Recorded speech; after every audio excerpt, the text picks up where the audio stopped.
SEGA.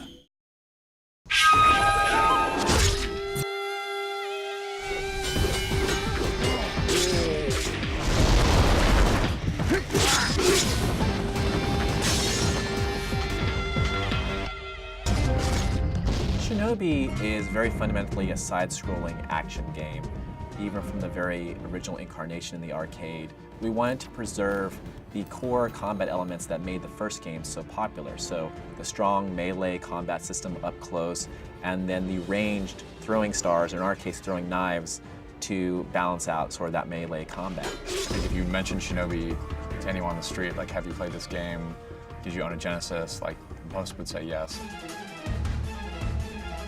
Our main goal was preserving the design and sort of key elements that make the old games great.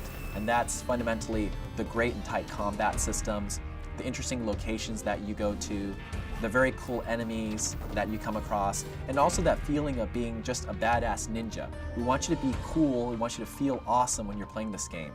So we took those pillars and brought them forth, and we left those intact. But we also expanded upon stuff, so we added more combat moves. The original game was one-hit kills, both in you taking out enemies, but then also you taking damage and dying, so it was really pretty intense. But as the games have progressed, they've become a little bit more involved in the way that you can actually dispatch your enemies, the ways that you can actually combat them. Artwork in Shinobi has always been a very difficult thing. The series has sort of progressed to a very interesting art style. We wanted to keep fundamentally the 2D kind of feel of the classic Genesis games of Shinobi, but we also wanted to modernize it and give it personality for today's sort of audience. We continue that process all the way to the end, from the cinematics to the design of the characters, the storyline, because we really want to make sure that we preserve what makes Shinobi special to SEGA of Japan and also the Shinobi fans, but also do our little piece to expand the storyline and introduce new characters and bosses and enemies that can really grow the franchise as a whole. We're expanding the lore of Shinobi, we're expanding the characters, we're expanding the backdrop. We have a game that started on the arcades that is very like a quarter muncher. Once they hit you, you're dead. There's a lot of interesting aspects of the 3DS that compelled us. There was the 3D aspect of the system, and we felt that that could add a nice sense of depth to the worlds that we're building for Shinobi.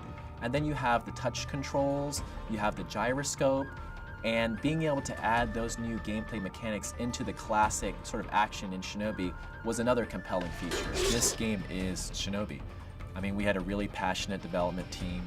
We had the support of SEGA of Japan the whole way through and the whole IP holders. So it is a Shinobi title. It may have been developed by a Western studio, but we took what was great about the old Shinobi titles and we made them better.